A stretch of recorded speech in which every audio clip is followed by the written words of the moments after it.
Assalamualaikum warahmatullahi wabarakatuh. Selamat pagi anak-anak.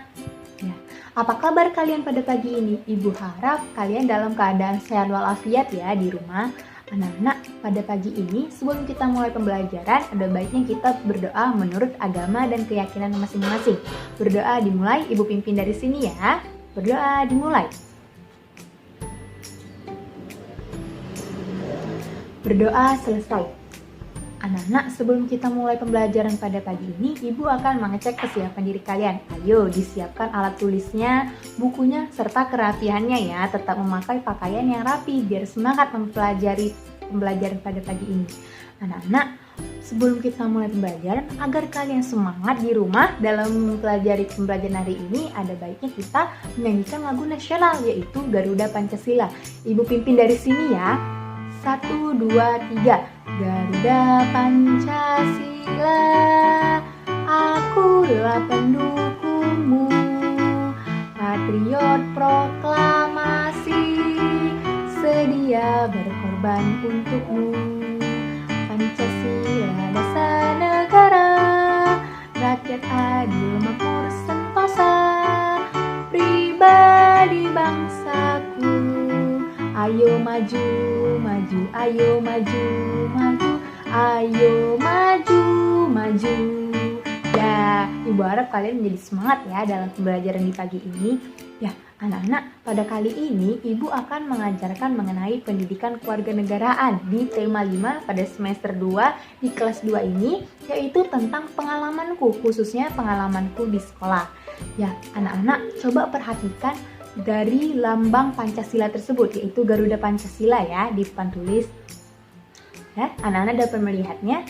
Ya, pasti kalian bertanya kan, Bu, apa sih Bu gambar ataupun simbol dari lambang di dada Garuda Pancasila tersebut? Kok ada 5 gambar Bu? Ya, Ibu akan menjelaskannya ya. Jadi ada 5 simbol. Yang pertama, itu simbol disebut dengan bintang, yaitu untuk sila pertama.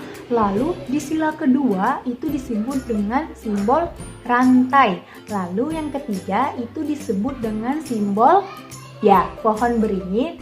Dan yang keempat itu disebut dengan simbol kepala banteng. Ya benar. Lalu yang kelima apa anak-anak? Ya, yang kelima adalah simbol yang dilambangkan dengan bacaan, yaitu padi dan kapas. Ya benar anak-anak. Lalu Ibu akan memberitahukan kalian makna dari setiap simbol tersebut. Ada arti dan maknanya. Yang pertama tadi yaitu simbol apa? Simbol bintang itu artinya maknanya untuk ketuhanan yang Maha Esa. Lalu dari Pancasila kedua yaitu simbol rantai, artinya maknanya yaitu kemanusiaan yang adil dan beradab. Ya benar. Lalu yang ketiga ada simbol pohon beringin, itu maknanya Persatuan Indonesia. Ya anak-anak, ikuti ya kalau yang tahu di rumah. Lalu yang keempat yaitu simbol kepala banteng. Maknanya apa? Ya, maknanya kerakyatan yang dipimpin oleh hikmat kebijaksanaan dalam permusyawaratan perwakilan. Lalu yang kelima apa Bu? Ya, yang kelima itu simbolnya tadi padi dan kapas. Artinya ya keadilan sosial bagi seluruh rakyat Indonesia. Lalu anak-anak, apa sih Bu maksud pembelajaran pada pagi ini yang berhubungan dengan pengalamanku? Ya, Ibu akan memaknai atau memberitahukan kalian makna khususnya dari simbol Pancasila yang keempat, yaitu kepala banteng, kerakyatan yang dipimpin oleh hikmat kebijaksanaan dalam permusyawaratan perwakilan. Itu kan berhubungan dengan musyawarah, bermusyawarah. Lalu apa sih musyawarah itu Bu? Coba kalian yang sudah tahu di rumah ditulis di bukunya ya. Menurut kalian apa musyawarah? Nih Ibu akan jelaskan. Jadi kegiatan bermusyawarah itu kegiatan yang dilakukan untuk memutuskan sesuatu secara bersama. Lalu Bu, musyawarah itu apa Bu manfaatnya Bu? Ya, manfaat dari kegiatan musyawarah itu bisa memutuskan satu keputusan secara bersama, bisa mendorong rasa kerjasama yang adil, lalu yang ketiga bisa menjalin persaudaraan, dan yang keempat tidak memecah belah satu dan yang satu pendapat dengan yang lainnya. Ya, anak-anak, lalu Bu, ketika kita ingin musyawarah, ada syaratnya anak-anak. Apa syaratnya? Yang pertama itu harus dengan iktikat baik. yang kedua dengan akal sehat, dan yang ketiga dilakukan dengan keadilan.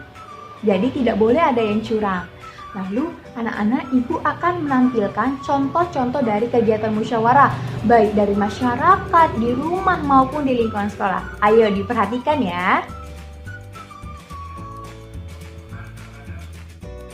Musyawarah di rumah. 1. Musyawarah untuk memutuskan tempat wisata yang akan dikunjungi saat liburan. 2. Musyawarah untuk pembagian tugas membersihkan rumah. Contoh musyawarah di sekolah. 1. Musyawarah untuk pemilihan ketua kelas. 2. Musyawarah untuk pembagian tugas piket sekolah. 3. Musyawarah untuk pembagian tugas belajar kelompok. Musyawarah di lingkungan masyarakat, contohnya 1. Musyawarah untuk pemilihan ketua RT. 2. Musyawarah untuk pemilihan ketua RW. Ya, sudah kalian tonton kan video tentang contoh kegiatan musyawarah tersebut? Lalu, Bu, maksudnya seperti apa? Ya, Ibu akan menjelaskan. Jadi, kita akan mengambil contoh kegiatan musyawarah yang di sekolah, yaitu berhubungan dengan pembelajaran kita, pengalamanku di sekolah. Berarti kita mengambil kegiatan contoh pemilihan ketua kelas. Langsung saja nih, Ibu akan mengajarkan kepada kalian. Bagaimana, Bu, maksudnya? Ya, coba ya kalian bayangkan atau kalian tulis di buku secara abstrak. Nih, misalnya kalian terdiri dari 4 kelompok di kelas. Lalu setiap kelompok tersebut membagikan atau memberikan satu nama perwakilan dari setiap kelompoknya. Berarti kalian mengajukan ada 4 orang kan, karena terdiri dari 4 kelompok. Lalu setiap dari 4 orang tersebut misalnya namanya Adi, Ami, Akil, dan Azwa. Dan lalu ke 4 nama tersebut Ibu akan membagikan kertas ke kalian semua. Lalu kalian menuliskan siapa yang ingin menjadi ketua kelas. Lalu Ibu akan menyuruh Dini, salah satu teman kalian, akan mengambil atau memungut kertas yang sudah kalian tulis tadi. Lalu Dini dan Ibu akan membacakan nama-namanya siapa saja. Dini akan membacakan misalnya, Bu, kertas pertama itu ada nama dari Ami, lalu kertas kedua ada lagi nama dari Agil. Ya, seperti itu. Lalu bagaimana, Bu, cara kita mengetahui yang menjadi ketua kelas siapa? Ya, yang menjadi ketua kelas yaitu nama yang memiliki vote terbanyak. Lalu, Bu, teman-teman yang lainnya akan menjadi apa? Ya, teman-teman yang lainnya bisa menjadi wakil ketua kelas, dan dua teman yang lainnya menjadi pembantu ataupun yang membantu ketua kelas dan wakil ketua kelas. Ya, anak-anak, itulah tentang pembelajaran kita pada hari ini. Anak-anak, kalian bisa simpulkan nih pada buku kalian apa pembelajaran makna dari musyawarah, ya. Lalu kalian bisa bertanya di buku tersebut yang ingin kalian tanyakan kepada Ibu, dan kita akan bertemu di sekolah nanti dan melaksanakan pemilihan ketua kelas yang baik dan benar. Ya, anak-anak. Lalu Ibu akan memberikan penguatan dan kesimpulan. Jadi musyawarah itu baik dilakukan untuk kita dari sejak kalian masih SD, yaitu dalam kegiatan musyawarah. Salah satunya dengan pemilihan ketua kelas, yaitu harus dilakukan dengan cara apa?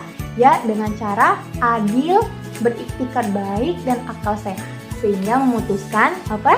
Ya, memutuskan suatu keputusan secara baik dan dilakukan dengan bersama-sama. Ya, anak-anak, itulah dari hasil penjelasan Ibu pada pembelajaran kali ini. Ibu harap kalian mengerti ya. Kita akan bertemu di pertemuan selanjutnya. Sampai jumpa. Ayo kita berdoa. Berdoa.